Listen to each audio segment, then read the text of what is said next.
was hunched over my laptop on a Sunday night, squinting at my monthly budget spreadsheet, the one with the color-coded cells and formulas I'd perfected over years. 3 more days until payday.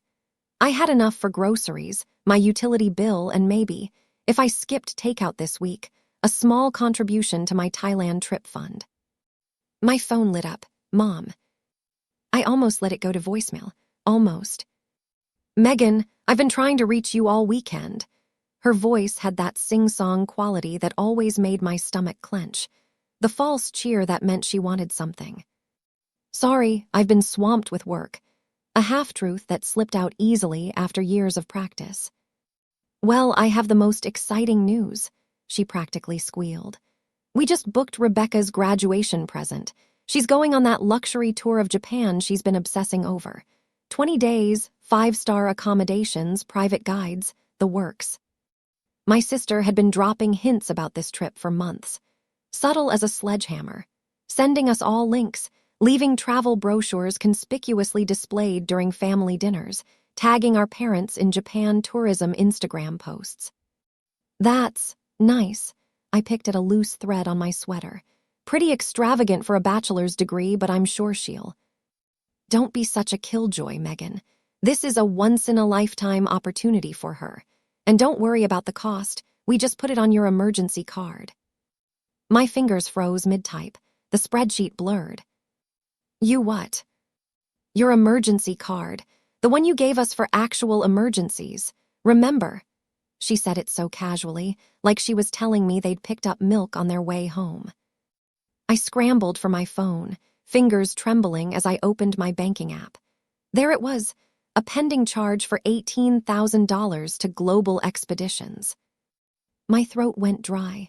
That card was for actual emergencies, like if Dad had another heart episode or if you got stranded somewhere, not luxury vacations. Oh, please, her voice sharpened. With your fancy finance degree and your big corporate job, you act like this is going to bankrupt you. Can't you just be happy for your sister? Before I could respond, I heard shuffling on the other end, and then Rebecca's voice. Megan, is that you? Thank you so much for funding my dream trip. I can't believe you did this. My mind flashed back to my own college graduation 6 years ago, a dinner at Olive Garden, a card with a $50 Amazon gift card, my parents' proud but budget-conscious smiles. It's the thought that counts, Mom had said then. Now, apparently, it was the price tag that counted. I didn't fund anything, I said, my voice hollow. Mom and Dad stole my credit card information. This is theft. Silence. Then Mom was back on the line, her voice ice cold. Don't be so dramatic. We're family. There's no such thing as stealing between family. That's when it hit me. This wasn't a misunderstanding. This wasn't poor judgment. This was theft, plain and simple, and it probably wasn't the first time. Cancel the trip, now, or I'm calling the bank to report fraud. My voice didn't waver. You wouldn't dare. The threat in her voice was unmistakable. Try me. I ended the call and sat in the sudden silence of my apartment, heart hammering against my ribs. My phone immediately lit up with texts from Rebecca. How could you ruin this for me? You've always been jealous of everything I get. Just because you're miserable doesn't mean I have to be. I turned off my phone and poured myself a double shot of bourbon. The burn in my throat felt appropriate for the moment my entire family dynamic cracked wide open. The next morning, I woke up with a clarity that felt almost alien. The bourbon headache had receded, but the determination remained. I grabbed a legal pad. Something about putting pen to paper made this more real, and wrote. 1. Call credit card company. 2. Check for other unauthorized charges. 3. File police report. 4. Contact attorney. 5. Document everything. By 9 a.m., I was on the phone with my credit card company. The customer service rep introduced herself as Vanessa. I need to report unauthorized charges on my account. I see a large pending transaction from yesterday. Was that one of them? Yes, an $18,000 charge that I didn't authorize. Let me look at recent activity. Her voice was carefully neutral. There are several other charges here from the past month. A $689 charge to Nordstrom, $415 to Apple, $740 to Delta Airlines, and a $456 charge to the Ritz restaurant. Were these authorized by you? My stomach dropped. Over $2,300 in additional charges I hadn't even noticed. No, none of those were authorized by me. And do you know who might have made these charges? I swallowed hard.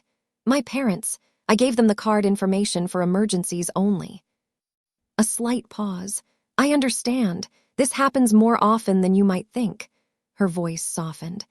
We call it family financial exploitation, and unfortunately, it's pretty common. Family financial exploitation. The term hit like a physical blow. I wasn't just dealing with a one-time boundary violation. This was a pattern, a deliberate pattern with a name. Total unauthorized charges, $20,300, Vanessa confirmed. I'm flagging all of these as disputed. We'll begin the investigation process immediately. After the call, I sat staring at my legal pad for a full 5 minutes before checking off the first item on my list. The rain was coming down in sheets as I drove to the police station that afternoon. My phone kept buzzing in my purse. I ignored it. The fluorescent lights of the precinct made everything look harsh and washed out, or maybe that was just my state of mind. Officer Martinez took my statement with an efficiency that was almost comforting. No judgment, just facts. Family financial abuse is more common than people realize, he said, sliding the completed report across the desk. Most victims never file. Victims, there was that word. Despite my finance degree, despite my job analyzing market trends and advising clients on investments, despite everything I knew about protecting assets, I had become a statistic. Will they be arrested? The question felt surreal coming from my mouth. That depends on whether you want to press charges. But this report establishes a paper trail, which is important no matter what you decide. I nodded, folding the report into my bag. The weight of it felt both terrible and necessary. When I finally checked my phone in the parking lot, I had 6 missed calls from Dad, 4 from Mom, 3 from Rebecca, and a voicemail from Dad that made my chest tighten. Megan Elizabeth, call me back immediately. Your mother is beside herself. I don't know what kind of game you're playing, but this ends now. Call ME. Then came the flood, messages from aunts, uncles, cousins, all suddenly concerned about my behavior, my mental state, whether I was doing okay. I scrolled through Instagram. Rebecca had posted a tearful selfie with the caption, "Dreams crushed by cruel siblings who can't stand to see you happy." Then a text from my college roommate. "Why is your sister saying you're financially abusing your family? Are you okay?" I sat in my car for nearly an hour, watching the rain slide down the windshield, wondering how I had become the villain in everyone else's story. They did what? Jessica slammed her coffee mug down on her desk, earning a startled glances from across the office. Jessica, my colleague of 3 years, had caught me staring blankly at my computer screen, my usual morning productivity nowhere to be found. They charged over 20 grand to my emergency credit card. Saying it out loud still didn't feel real. For my sister's graduation trip to Japan. Oh my God, Megan, that's criminal. Jessica leaned in closer, lowering her voice. My brother did something similar to me last year. Not as much money, but same principle. Took my card to get gas and bought a gaming computer. For the first time in days, I felt a flicker of something other than numb shock. Someone who got it. What did you do? Reported it as fraud. He had to pay it back or face charges. She shook her head. Thanksgiving was tense, but now he knows I'm not his personal ATM. By lunchtime, word had apparently reached my boss. Alan called me into his office, and I braced for the worst. Corporate wasn't big on personal drama. Instead, he surprised me. Take whatever time you need to handle this. Just keep me updated on your projects. He hesitated. My sister went through something similar with her ex-husband. Financial boundary violations are still violations. That evening, I had my first session with Dr. Harper, a therapist specializing in family trauma. "Financial boundaries are still boundaries," she said, echoing my boss's words. "And money is rarely just about money in families. It's about power, control, love, or the withholding of love." As I was leaving her office, my phone rang. Michael, my oldest friend from high school who'd moved across the country years ago. "I saw Rebecca's posts," he said without preamble. "Wanted to check if you're okay. That doesn't sound like you at all." The wave of relief that washed over me was so intense I had to sit down on a nearby bench. They stole my credit card information, charged 20 grand for her graduation trip without asking. When I called them on it, they turned everyone against me. Michael's response was immediate and certain. "That's fucked up, Meg. What can I do?" That night, I started a spreadsheet. Column A, date. Column B, description. Column C, amount. Column D, documentation. The birthday present for my cousin that Mom had asked me to cover. The emergency car repair for Dad that never matched any mechanic's receipt. The textbooks for Rebecca that cost more than any textbook I'd ever seen. The total at the bottom of the spreadsheet, $41,256. Nearly 2 years of savings, gone. I drafted an email to my family. Clear, factual, unemotional. I listed every unauthorized charge with dates and amounts. I attached screenshots of the credit card statements. I ended with an ultimatum: reverse all charges or face formal fraud charges. Then I did something that felt both terrifying and liberating. I blocked their numbers, just temporarily, just long enough to breathe. The next morning, my phone buzzed with a text from an unknown number at 6:02 a.m. "Check your social media. See what kind of daughter you really are." My mother had posted a tearful video on Instagram. "My heart is shattered by my own daughter's cruelty. Please pray for our family during this difficult time." Rebecca had shared doctored screenshots of conversations we'd never had, painting me as jealous and unstable. And she'd made a TikTok, already with thousands of views, claiming I was trying to have our parents arrested because I couldn't stand not being the center of attention anymore. The public shamming campaign had begun. Monday morning at the office felt different. Conversations stopped when I walked into the break room. Glances darted away from mine. At 10 a.m., I got an email from HR requesting a meeting. My stomach lurched, but I kept my face neutral as I walked to Diane's office. "We've received some concerns," she began, not quite meeting my eyes, "about your social media situation." "My social media situation?" She shifted uncomfortably. "Several clients have mentioned seeing posts about you, potentially having your parents arrested. There's concern about how this reflects on the company." My hands were shaking, but my voice remained steady. "My sister's claims are false. I reported unauthorized use of my credit card after my parents charged over $20,000 without my permission. That's all." Diane looked relieved but still concerned. "I understand, but the optics.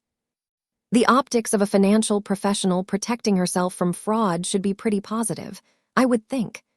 The edge in my voice surprised even me. Later that day, during our team meeting, someone made a veiled reference to family drama. Before I could respond, Jessica spoke up. "What Megan's family is doing to her wouldn't be acceptable from any other source. If a stranger stole your credit card, you'd report it without question. Why is it different when it's family?" The meeting quickly shifted back to quarterly projections, but Jessica's words hung in the air. I caught several thoughtful nods. 2 days later, I received an email from the credit card company. The subject line read, "Dispute resolution, determination letter." My hands trembled as I opened it. "After thorough investigation, we have determined that all disputed charges were unauthorized. The total amount of $20,300 will be reversed to your account within 3-5 business days." I read the email 6 times. Each time, the same message looked back at me. I'm not crazy. I'm not selfish. I'm not overreacting. I'm right. It was the first objective, Third-party confirmation that cut through all the gaslighting, all the manipulation, all the doubt. I forwarded the email to Dr. Harper with just 3 words. They validated me. That evening, I made the mistake of checking my voicemail while at Dr. Harper's office. Mom's voice filled the room. After everything we've done for you, everything we've sacrificed, this is how you repay us. You are dead to me, dead. Dr. Harper didn't flinch. Would you like to work with that today? Next came an email from Dad, threatening legal action for defamation. They're escalating, Dr. Harper noted. That's common when manipulators feel their control slipping. As I was leaving, my phone lit up with a text from my cousin Rachel. I don't know if this helps, but they did the same thing to me 3 years ago, with Aunt Linda's funeral expenses. I never said anything because they made me feel crazy for even questioning it. For the first time since this all began, I felt something close to validation from my family, just not the members I'd expected it from. 2 weeks after the credit card determination, I received a message request from an unknown number. It's Rebecca. Can we talk privately? Please don't tell Mom and Dad. I stared at the message for a long time before responding. Video call, 30 minutes. I'll end it immediately if it becomes manipulative. When Rebecca's face appeared on my screen, I barely recognized her. No carefully applied makeup, eyes red and swollen, hair pulled back in a messy ponytail, nothing like the polished Instagram influencer wannabe I was used to seeing. Thanks for talking to me, she said, her voice raspy. I'm listening. I kept my tone neutral, waiting for the manipulation to begin. I didn't know about your card. She looked down, then back at the camera. They told me you had agreed to it, that you wanted to do this for me because you'd gotten such a big bonus. I said nothing, just watched her face for signs of the usual performance. I believed them because, why wouldn't I? They've never lied to me before, at least I didn't think they had. She swallowed hard.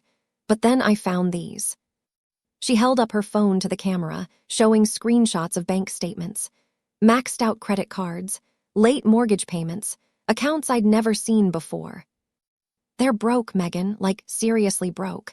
They've been living on credit for years, and look at this. She swiped to another screenshot, a credit card statement in our grandmother's name. Our grandmother, who had died 2 years ago. They're committing identity theft, I whispered. Rebecca nodded, tears streaming down her face. They did the same things to me that they did to you, just differently. They made me think you were mean and jealous, that you were trying to ruin my life because you couldn't stand me being successful. And I thought you were entitled and spoiled, I admitted, that they loved you more. Rebecca laughed bitterly. They don't love either of us. They love what we can give them. She wiped her eyes. I got my first job last week. At that boutique in the mall, they were furious, said it would ruin the family image if people found out I was working retail. For the first time in years, I saw my sister, really saw her. Not as my parents' favorite, not as the golden child, but as another victim of the same manipulation I'd endured. We need to protect you, I said.